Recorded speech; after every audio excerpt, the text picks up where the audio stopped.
नमस्कार दोस्तों, slow life के फर्स्ट एपिसोड में आप लोगों का स्वागत है। गाँव के बारे में हमें विभिन्न प्रकार की चीज़ें बताई जाती हैं। गाँव ऐसा है, गाँव वैसा है, गाँव कैसा है?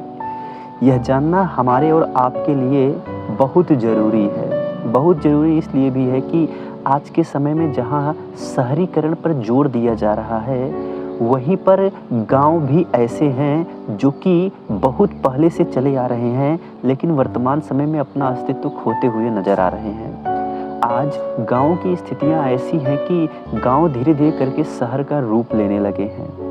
उनके पास वो सारी सुख सुविधाएँ आने लगी हैं जो कि शहरों में लोगों के पास होती थी।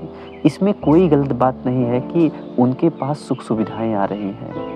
लेकिन इसमें ज़रूर गलत हो सकता है कि ज़्यादा सुख सुविधाएँ लोगों को आलसी बना रही हैं, ख़ास करके गाँव के लोगों को। जैसा कि पहले देखा गया जाता था कि गाँव के लोग इस समय में यानी अभी ठंडियों का समय चल रहा है तो वह अपना धान की कटाई करते थे, पिटाई करते थे, उसी में उनकी ठंडी बीत जाती थी। लेकिन वर्तमान समय ऐसा आ चुका है कि आज कोई भी व्यक्ति काम नहीं करना चाहता है। खेतों में आप जाएँगे, देखेंगे तो आपको बहुत कम लोग ही मिलते हैं। अब मशीनों का चलन बढ़ गया है। मशीनें धान को काट भी देती हैं और उससे अनाज भी निकाल देती हैं।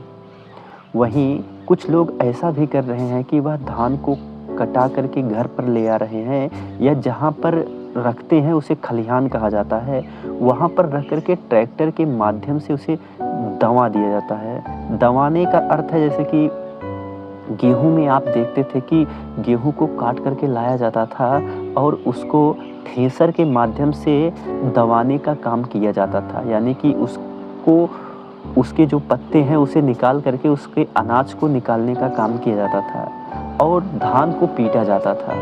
लेकिन अब सारी चीज़ें धीरे-धीरे करके मशीन के ऊपर शिफ्ट हो रही हैं, क्योंकि कहीं न कहीं सोशल मीडिया का प्रभाव, लोगों के गाँव से बाहर जाने का प्रभाव इन सारी चीज़ों पर पड़ा है। गाँव में बहुत कम लोग ही बचे हैं। पहले जहाँ गाँव में देखा जाता था कि एक परिवार में 10 से 15-20 लोग रहते थे, वहीं अब यह आंकड़ा धीरे-धीरे कम होता चला जा रहा है। अब गाँव में वही लोग बच रहे हैं जिनका कि कोई काम नहीं है। काम से मतलब यह है कि जो कोई काम करने के योग्य नहीं हैं और बाकी जो युवा आबादी है वह शहरों की तरफ बढ़ रही है। बढ़ना भी उनकी एक मजबूरी है। मजबूरी इसलिए भी है कि गाँव में वह सारी चीज़ें उनको नहीं मिल पा रही हैं जिससे कि वह आगे बढ़ पाएँ, विकास की गाथा में अपना भी नाम लिखवा पाएँ। ऐसे में इस उद्देश्य के साथ वह शहरों की तरफ पलायन करते हैं और पलायन करने के बाद वहीं के होकर के रह जाते हैं।